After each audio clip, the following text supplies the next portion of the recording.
Okay. Huh? Well, here we are back for part two of our discussion of Native American music styles. And guess who's here? Ah, ah. Yes, Professor Ha has appeared. Well, he had to come here to record me, so he's been listening patiently, but now he wanted to say hello. Thank you, Dr. Rauche. It's my personal honor, and it's an honor for my students to give a wonderful lecture on Native American music, which I am learning actually next sitting next to Dr. Rauchi. Next week I will begin with African music, but this week is all about Native American music. So please enjoy. Thank you. I'll see you maybe Bye. tomorrow. Bye bye. Okay, here we go. Here we go. Okay. We left off at number 6, Southwest Athabascan musical style. Now, this, if you were looking back at that map, we saw at the beginning, the big central area in the middle of the country, the plains, we talked about a general plain style, but in the southern part, you have something a little bit different. So we refer to it as the Southwest. We don't call it the plain style. We say it's the Southwest Athabascan style to reflect, again, the language family that these people speak. Um, and the two groups I've listed in the slide are Navajo and Apache. Navajo probably are the best known of native people in this area, one of the biggest reservations, um, along with Hopi and Zuni.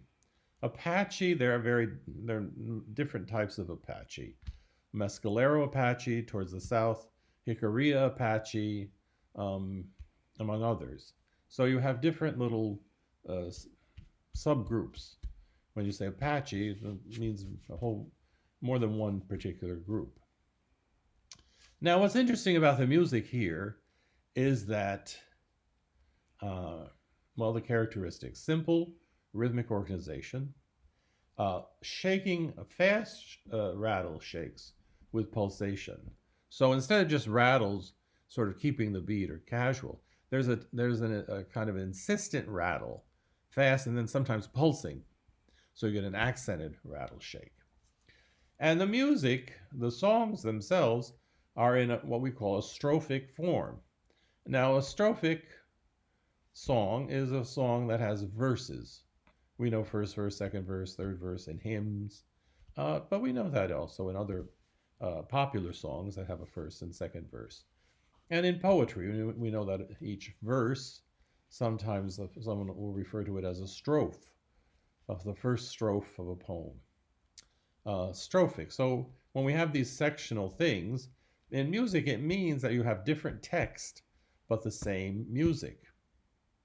Okay, a strophe, different text but the same music.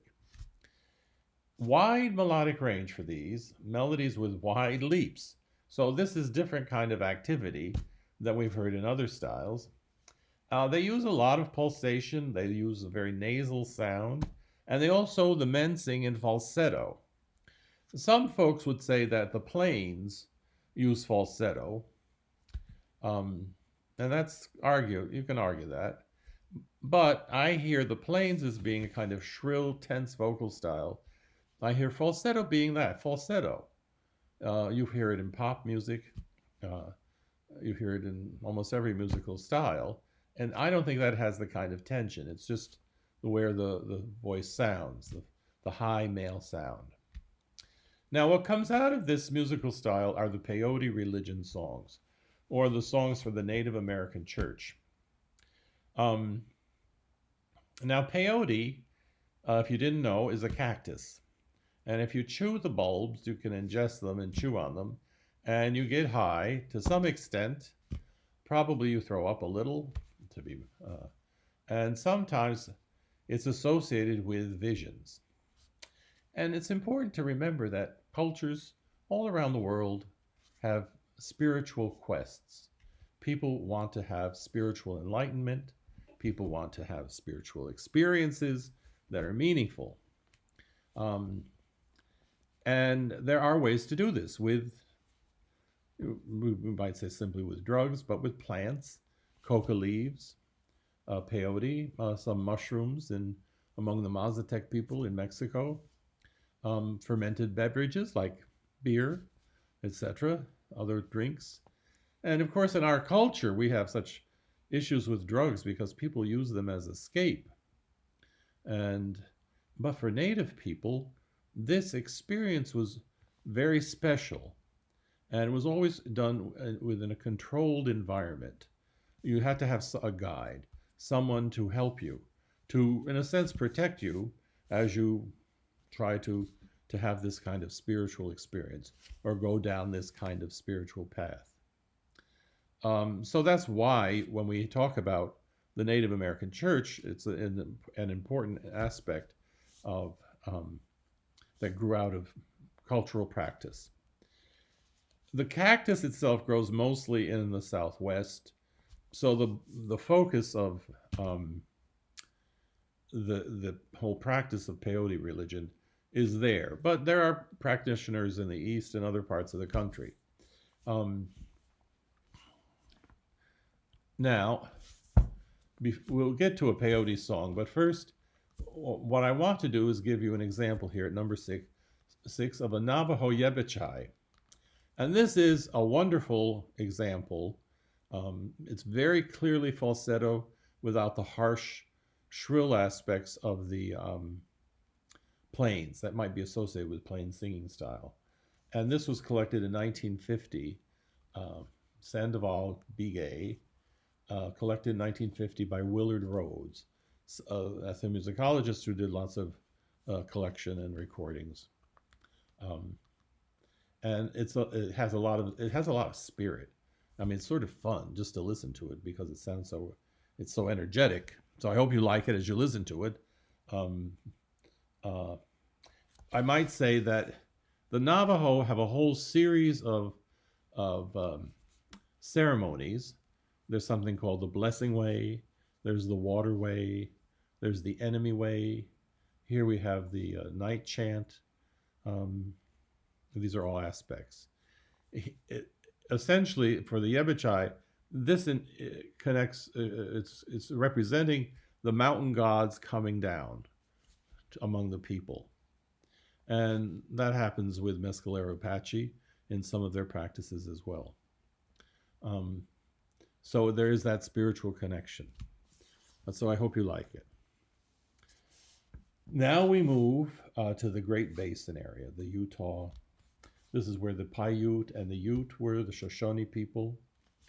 And we're going to talk about another religious song that comes out of it. These are repeated rhythmic patterns, very short forms, very short songs. The phrases are repeated. The words and the music all get repeated in this small melodic range, singing style very relaxed. So if you have an A phrase, you'd have that repeated. Then you'd have a B phrase that would repeat. C phrase that would repeat. So you have this pattern of always hearing the same music and the same text. Now, what we know in particular with this style is something we call the ghost dance religion songs. Obviously, the Paiutes and the Utes and others have their own cultural songs, but what's come down to us are the ghost dance religion songs. By the end of the 19th century, there was such a feeling of defeat, spiritual and cultural defeat among the native people. You have to imagine that, Andrew Jackson became president basically by saying he would get rid of native people. And so there was the great massacres, but the migrations, the Trail of Tears, where all the southern people who had been well established, Cherokee people and others who had been well established in American society, were all forced to migrate west of the Mississippi in what was then Oklahoma Territory. And the belief, the understanding was that that was where all Native people would be, in that territory. That's why you have a mixture of people from different areas. And you have other reservations in the central part of the country, a few in the east, but reservations were things that are created for in the plains, in the central part of the country, in the southwest, and in Oklahoma eventually. So you have all this, and things did not get any better once all of this was established. Housing, food, health care. So Native people had looked to other places for strength. And some of this comes through religious practice, spiritual practice. And in particular, there were several different cults that arose, but the one that gained prominence was the ghost dance. This was in the Southwest. And the ghost dance was promoted by someone called Wovoka, and was studied quite extensively. We have photographs. Some of this you can see online with the examples, but there's plenty of information about the ghost dance religion. The ghost dance said that the spirits of the warriors, I should say, the spirits of the leaders, the religious leaders, spiritual leaders of the Native people, would come back, and there would be a resurgence in Native culture. They also believed that if they wore these shirts, the ghost dance shirts, they would be protected from the white man's bullets. And we can see this, you can see people dancing. What happened is that this brought a lot of Native people together. Think about it. The US government was segregating people onto reservations, or forcing them all to go into Oklahoma Territory. And all of a sudden you have these little pockets of people coming together. That's what worried the American federal government. And so eventually, the ghost dance was outlawed. And Native people were told they couldn't come together to do the dancing. This happened with the Mescalero Apache with their girls' puberty ceremony. Again, because it brought everybody together. And when government agents saw a lot of Native people coming together, they got worried. This gets repeated in contemporary culture with Wounded Knee. That's another topic for study. But you get the idea that here you have Native people looking to something spiritual with great hope and promise. Now we know, I'll tell you this right off the bat, people stopped singing the ghost dance songs because they had been outlawed. But a wonderful, wonderful scholar, Virginia Giglio, did research with Southern Cheyenne women. And she found that they had a lot of songs that they sang for different functions that had paired phrases that had repeated. They had kept them hidden. They went underground for generations. And there were the ghost dance songs transformed into other contexts. So, the government may think it had won, but it didn't. The ghost dance song survived. Now, this is a ghost dance song, the next example. It's an Arapaho ghost dance song, Father Have Pity on Me. Again, it's an old recording, an anonymous singer, recorded by James Mooney. James Mooney was someone who did a lot of research with the ghost dance religion and Wovoka. And yes, this was recorded in 1894. You have to imagine what it was like to carry big, bulky boxes, equipment, cylinders, horns, power to it. All the things you would need to make this happen. I want you to hear it because it's important that you realize that people were doing this. Now, there's also a Paiute. Oh, I see a little typo in my PowerPoint. Don't worry about it. A Paiute gambling game song. And that has some of the same characteristics. You see, a gambling game song. Well, so the phrases repeat. Nobody knows it might have been Ghost Dance. So there's the example for you, the link. But the Father Have Pity on Me is a wonderful Ghost Dance example. Now here in number 8, we go back to the Pacific Northwest. Among the Tlingit, this is a paddling song. This is an example that I've used for many years. I like it because it shows obvious influence from something outside of native culture. And certainly in this part of the continent, it reflects some type of choral tradition, which folks think was brought in by Russians. The Russian Orthodox vocal choral tradition in religious practice. So here from a boys' chorus in Alaska, again recorded in 1938, is a paddling song. Very different than anything we've heard, but at least you get to hear something that has a kind of, that shows a Western influence. There are many other examples I could show you that do that in different ways, changes of words, other details. Now we get to the peyote songs. The first one is a Delaware peyote song. Again, collected by Willard Rhodes in about 1950. It's in a big, when I found this, it was the link. You have to go to 3323, okay? Just find your way through the example. It's the third from the end. Now you're going to listen for falsetto, and you're going to listen for certain syllables. Peyote songs, again, because they use vocables, have specific vocables. You can't just throw in the ones you want. Although in the last example, you hear somebody do that. Hene no we. Hene no we.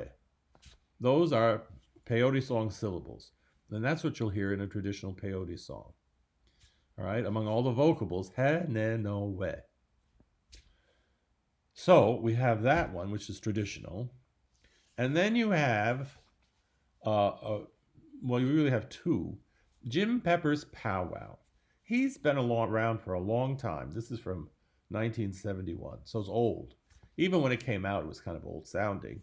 But he's been a very important and durable native performer for many, many years, Indian rock group.